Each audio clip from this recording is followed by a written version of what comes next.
everybody, and welcome to another episode of Book HQ. So today I have a guest with me. Her name is Maressa Mortimer, and we're going to discuss her new book, which is called Beyond the Hills. So Maressa, tell us a bit about where you're calling from. It looks nice and bright where you are. It is. It's actually sunny, and it's quite warm. And I'm calling from England, from the Cotswolds. And it's a really, really nice day at the moment. Thank you so much for having me over there. The pleasure is mine. A bit about Maressa before we get into the good stuff. Maressa, you're actually Dutch, but like you said, you live in England in the beautiful Cotswolds with your husband and 4 adopted children. And so Beyond the Hills is the second book in the Ilabi Chronicles. But it's so you've written a book before, but you've also written other books like Sapphire Beach, which was published in December 2019, and then Walled City, which is the first book in the Ilabi Chronicles. So can you, for those of us like myself who have not read Walled City, tell us a bit about, give us a bit of background before we start talking about what's going on in Beyond the Hills? Sure. So they're called like the Ilabi Chronicles because Ilabi is like the city state, and they decided to ban all emotions and just have a very logical, fact-based society. And with that, they also banned all different beliefs. So in Walled City, this young man called Hax sneaks into the city, and he wants to bring a message of hope and faith to the people. But obviously, he doesn't want to get caught doing so. So he has to sort of go undercover and try to blend in. And they have a punishment area called Beyond the Hills. And he doesn't want to get sent there because when you get sent there, he could well die. That would be the end of his mission. But not speaking to people would also not get his mission anywhere. So he's a bit sort of caught between a rock and a hard place in Walled City. And it's very hard because he's by himself and he really struggles not to get sort of assimilated into society and forget his mission. And in the end, he has to leave Ilabi, and that's where Beyond the Hills picks up. Okay. All right. So that's a good background for us. So now let's talk a bit about the book. This is the book, as you can see. It evokes a whole lot of ideas about like barrenness and emptiness and longing in a way. I when I read it, it made me think of the Giver, just because there's information, as you talked a bit about Gax's mission and bringing the message, and information here really changes people, and like in a very fundamental way, it changes people, but it's also restricted in a way, and it was interesting to look at how you play with that, with how information is both restricted and what is needed to keep the society going, and also because you said it's very fact-based and they use this information of the facts to have their society function. Can you tell us a bit about that? Yeah, because I have a Christian faith, so to me that's beliefs and everything is very underlying everything in a way, and to me faith is fact-based, whereas lots of people will think of it as like, well, that's like a belief system, and if you just were very factual. So I was sort of playing with that. It's like, well, what would happen if you had a very fact-based society, and what would that lead to, or what could that lead to? And what would happen if one person went against that? So that was just a really interesting thing. And also it's like, Matsia, the main person, very strongly believes in the whole Ilabi setup.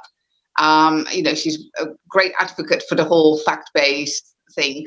But then the reading of this book sort of sucks her in, and she gets torn between the two because it does play on her heart in a way. So she likes it, and it does something to her, but then it would also bring her in danger. It would endanger her family, and what will happen to her future in a way. So she sort of gets caught between the two. And I just really enjoyed thinking, what decision would you make? Would you in a way deny yourself and say, okay, no, I know it makes me feel good, and I'm sure it's all great and interesting, but I'm going to carry on my chosen route for life and just play it safe?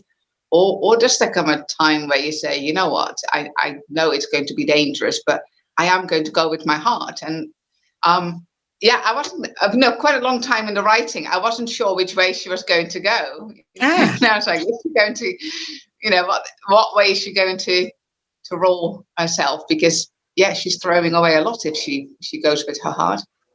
Yeah, and I mean, I think it's also very interesting that as she kind of is roiling with those emotions, we're roiling with them right there with her wanting to know more and wanting to understand more, because the section of the forbidden book that she gets is actually letters, right?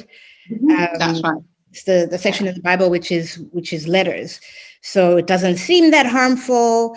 And she wants to know more, and she, it's interesting that their society doesn't believe in beliefs, but like you said, she believes in their way, and so they, the hypocrisy of it, if for lack of a better word, is that they don't believe in beliefs, but the way their society functions is like a belief. So exactly. I really enjoyed that. So another thing that we see in your book is that words really are very powerful and are a creative force. And they change people from the inside, and they show the past and the present, because like based on words that they hear, they know that this is either pre-Alabi time or like a present time. So talk to us a bit about like how you played with the creation of the words, and how you illustrate that. I actually found that quite hard in a way, because I grew up in the church, so words are so familiar, you know exactly what they mean. So I had to imagine that obviously she'd never seen any of that kind of writing before. So I was trying to imagine that if you had, and there was no interpretation, there was no one explaining it to her. It wasn't even handed out on the street by someone who then explains maybe a bit or introduces you to the writing. So she just finds these pages, and then what would she make of them?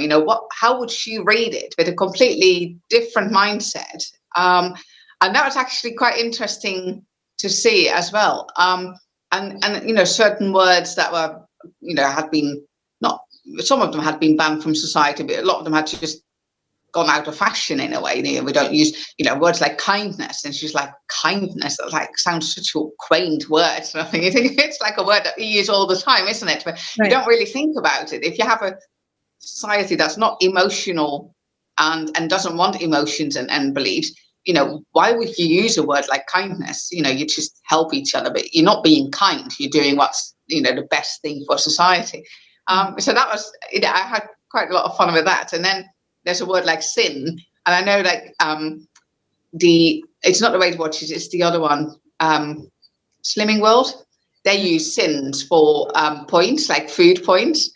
So I used the way they're pointed at, it's like it's a food-based thing, and she's like, what's that to do with these letters? It really confused her.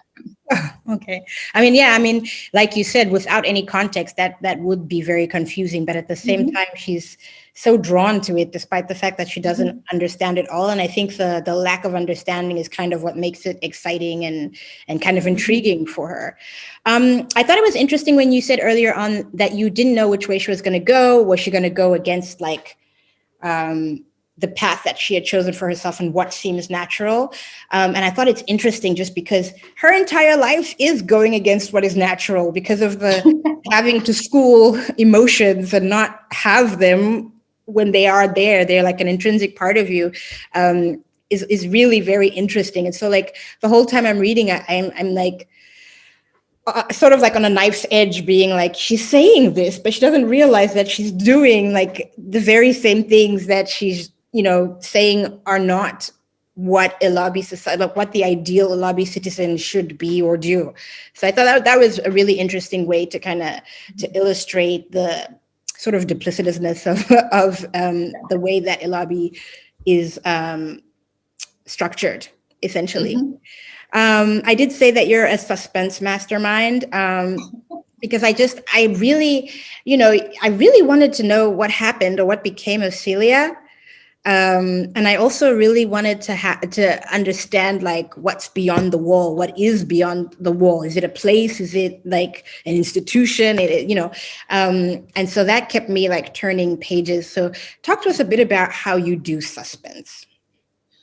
I think I have certain things that I want in a book. It might be like a little passage or a verse or a person or something that happens.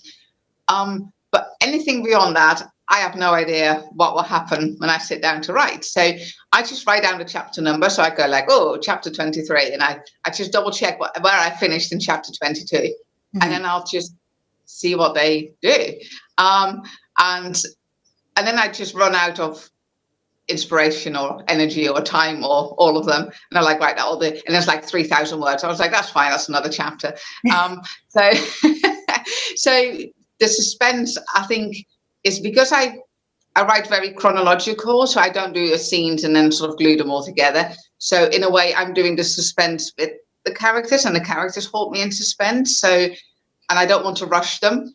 And I think that's where the suspense comes from. It's like, I'm not rushed. I don't have a scene to get to, or like a happening to get to, or a climax to get to. I'll just see what my characters do. And sometimes they give me a really hard time. And sometimes I'm like, you can't do that. That's a really bad move to make. I had it in Sapphire Beach, where she wanted to prove that she was courageous, and she wanted to prove to herself and everyone around her that she could trust God and she could be very brave and courageous. And then she does something really stupid. And I was like, no, that's not the way to prove that you're brave. But she did. And I was like, okay, fine, we'll roll with that. And hopefully you'll get out of this. But that's great. I mean, it's really interesting that you say that you don't try and drive the truck. You kind of let the characters drive the story wherever it may lead, which is a really good way to go. So now I know that your secret is actually, it lies in the hands of your characters. Okay. It does. So a big part of their society is this idea of policing.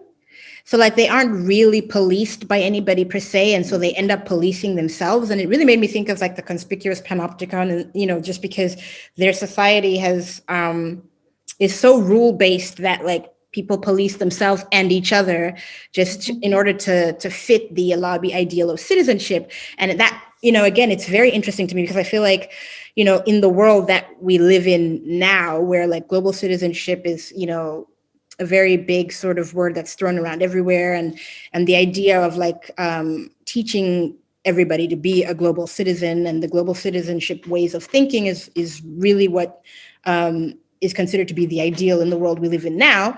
It's interesting that you built a world which was so centralized and nothing like that at all, very exclusive and like sort of has a caste system. So talk to me a bit about that. Yeah, I think once a country goes down that sort of route and sort of like, this is how we're going to change, I think you almost end up having to lock yourself away. I was thinking like a country like, say, Albania during the communism period, where they, even compared to Russia, they were over the top sort of thing. But they just locked themselves away and then told their citizens that they were the most advanced, the most free and amazing country on earth. And you're like, but you weren't, because your roads were like in the state and people were struggling. But they told people, and because they had no reference, because television was banned, there was no radio, there was no outside contact really, they sort of could fool a lot of their citizens for a long time because they had no reference point. And I think, with Alabi, something must have triggered them into going, you know what, we're going to stop all this emotional stuff and all the mess ups and people getting really angry and marriages breaking up because they've just fallen out. That's it. It's just going to go fact-based, logical. What do we need to survive as a society and what helps? And they must have closed off and say, right, we're in this, and anyone who's not with us, we just keep out. So somehow they managed to enclose themselves in a way. Mm-hmm. Yeah, I mean, and it's interesting also that you talked about the past and the present, because I feel this is a dystopian future. When I started reading, it felt this is a dystopian future. So they are technologically advanced, and there is an outside because, like you said, Gax came from outside. Can you tell us a little bit about the outside without giving any spoilers? I'm actually not sure about the outside. I know Hax lives in a place called Matayox, so that's where he's gone off to with Cecilia in the last book, and that's a much freer society. So I mean, someone thought it was like a Christianized society, which I don't think it is. But obviously, they're free to have beliefs, free to have love and emotions, and do their own thing. And it's near water. That's what I do know. There's a beach there, and from the beach you can go onto the river that leads to Alabi eventually. I think it's quite a big place where he is from, with a lot of people and lots of connections that he has made. And it's in the southern hemisphere, of which I knew nothing. I was like, hang on. So I got my timing wrong completely in the first draft of Walled City. Unfortunately, my editor is from Australia. She's like, yeah, we don't actually have snow at that time. I was like, oh, okay, don't you? So we changed it. We rewrote that bit. I was like, okay, we need to move things up a bit so that they do have snow. So that was quite interesting. I was like, oh, yeah. So their Christmas was in the winter. I was like, oh, in the summer. So I think I was like, okay, we can do that. How I'm used to having Christmas, because I'm from Zambia and Zimbabwe and Namibia, and so Christmas for me is summertime. I actually don't even. I live in Paris, but I always go home for Christmas because it's too cold. It's supposed to be summer. Yeah. So you characterize through Matsia like externally induced anxiety really well. I mean, I do my nails like every week. I change the color of my nails, and so reading about her anxiety through the life of her nails was something that was very interesting to me. Can you talk about how you came to that as being sort of the indicator or the tick of like her emotion? I feel like it really is the gauge or the barometer for how she's doing emotionally. Like, what's the status of her nails? Yeah. Yeah, I think most people have something when they're nervous. So in Sapphire Beach, she would like push her glasses up and put her hair behind her ears and I think so. There was like and I find that really annoying. I do find nail biting probably even worse, but yeah, that's what she did. I was like, okay, that's fine. At least we know you're nervous. And I think it's quite a common one because it's like a small movement, like a contained movement. So it might not be that obvious that someone is very nervous, because obviously that would be then, you're showing a lot of emotion. So that's not really Alabi style. So if she really went onto her hair or, adjusting things, and obviously there would be no glasses because that was a bit of a defect, and we don't want defects. So I ended up with her sort of biting her nail, and just like a small contained movement, but it's like a stress release. Yeah, it was something I found very, very interesting, and as a marker for her specifically and her character. What other themes are you exploring in the book? We've talked about religion and freedom and lack thereof, and centralized governments. What other themes are you exploring in the book?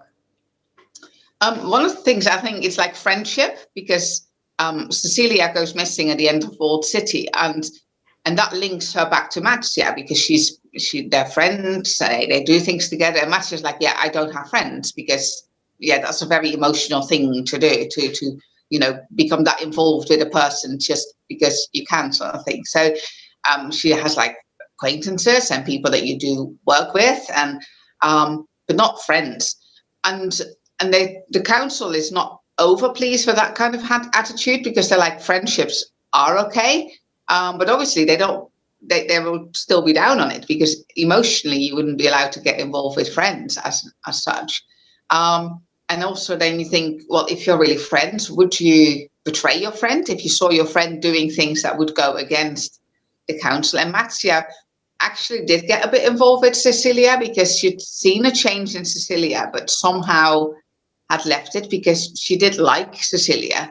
And then she realized that actually her friendship had influenced her against what she believed in the whole sort of Alabi structure. But then she does think of Cecilia, and then there's this letter from Cecilia, and she's like, "Well, yeah, thanks, because now you've sort of sent my whole life into turmoil because you claim to be my friend." And she's like, but then through her diary, she calls her diary, dearest friend and beloved friend, because it's words that she's picked up from Cecilia and from the pages that she gets. So she grows a connection, because I think as humans, we do need connections. And I think, it's come out a lot in this last year when a lot of people were by themselves in their house. And that's the thing they've missed the most, is the human connection and just friendships where you do stuff with people. And there's nothing deeper underneath or anything complex, but it's just friendship, the face-to-face doing something with people. And I really enjoyed looking at that.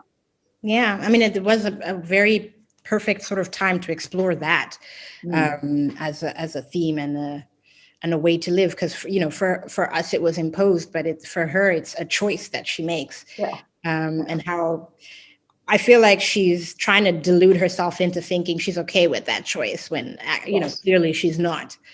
I also wanted to ask about her confusion with the letter that she gets. She gets this letter from Celia, and the letter also contains several pages of text, which are also another type of letter from a forbidden book. So I was interested why you felt that it was important for readers to kind of go through that confusion of understanding the text with her. Can you tell us a bit about those letters, where they come from, and some of the things she struggles with?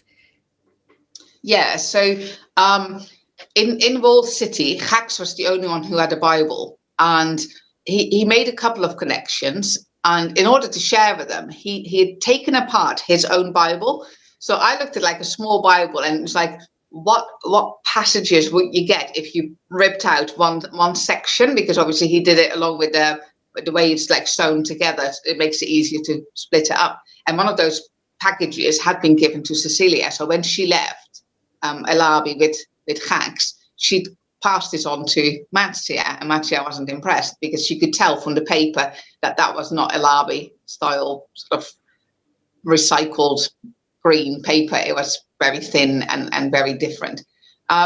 So I sort of looked at a chunk that she had. So she ended up, I think, something like Galatians 3 to Colossians, because I needed something with Colossians, because really the spark in a way for this book.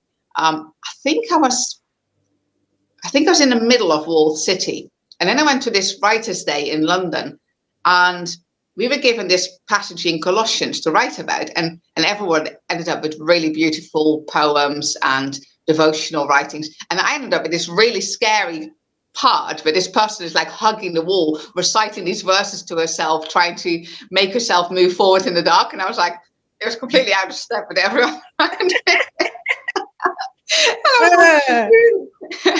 Mine's not very devotional. It's rather scary. So I then knew that was going to be the next book in the Alabi Chronicles, and someone is going to try and escape Alabi. But I didn't know whether it was like the city of Alabi or from beyond the hills or from somewhere. I just knew somebody is trying to overcome their fear of the council and think, okay, it's like, against all principalities and powers, even the powers of the council, and I need to make this out. So that was the only bit I knew was going to be in the next book.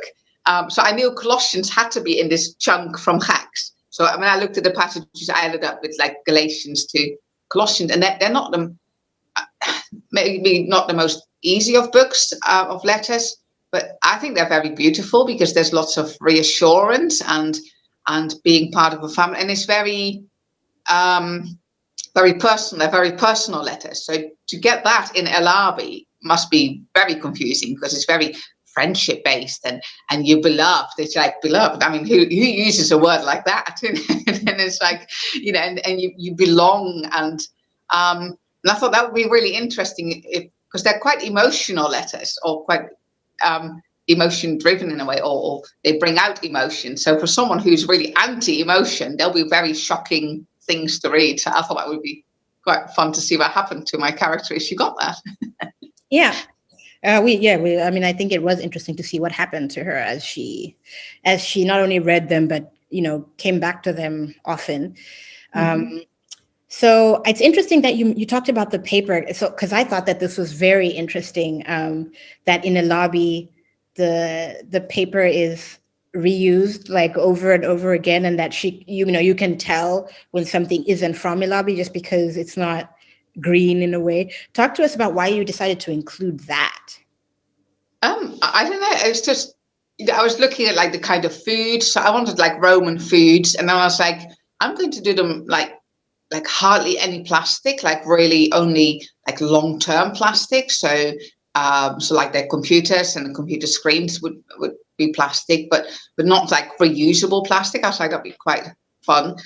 So in the first book, Hax had this problem where he comes to the supermarket and he's like, yeah, how am I going to get my food home? Because if I want rice, I need to put it in something. And everyone brings their own glass containers. And he didn't, because he just thought, I'll get a bag of rice. And of course, there wasn't a bag of rice. It was in a big tub and you scoop it in your container. So I did the same with the paper, like rather than, just discard paper, I was like, they'll rub it out and reuse it lots of times. It was just, I thought, a nice way of trying to go green in a way, but as a positive in a way, because it could be a very negative image of Alabi, with all the oppression and things, but actually they're also doing quite nice, interesting things.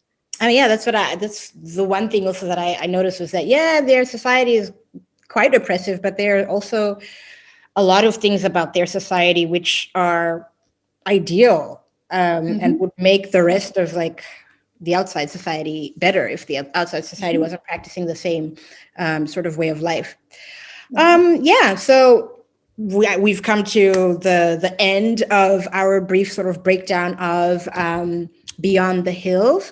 I'm just going to, give you a quick blurb. The book again, Beyond the Hills, it's coming out June 18th. And here's the quick blurb. Matia Duris, daughter of the well-known Brutus Duris, AMP, works hard to achieve a life of honor and prestige in her beloved Alabi. When a so-called friend challenges her priorities, Matia's confusion threatens her carefully constructed plans, and her decision to investigate a forbidden book could have serious consequences for Matia as well as her family, turning their lives upside down. So where can people get your book when it comes out on June 18th?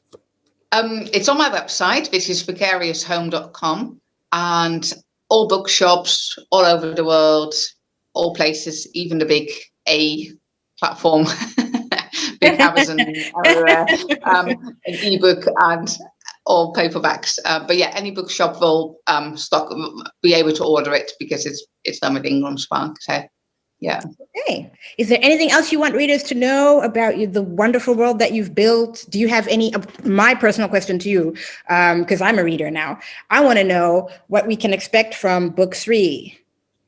Well, book 3 is going to be about downstream, where all the rejects are sent and people who are too old to contribute to society. And they all go downstream. But what happens downstream? What is downstream? And is there a way back from downstream? And is there life downstream? So I'm not sure, but I have some ideas of what could be downstream. I mean, for one thing, Matsia's mother and her little brother have gone downstream. So I have a feeling it will involve all the characters again, and they're going to have a look downstream. Okay.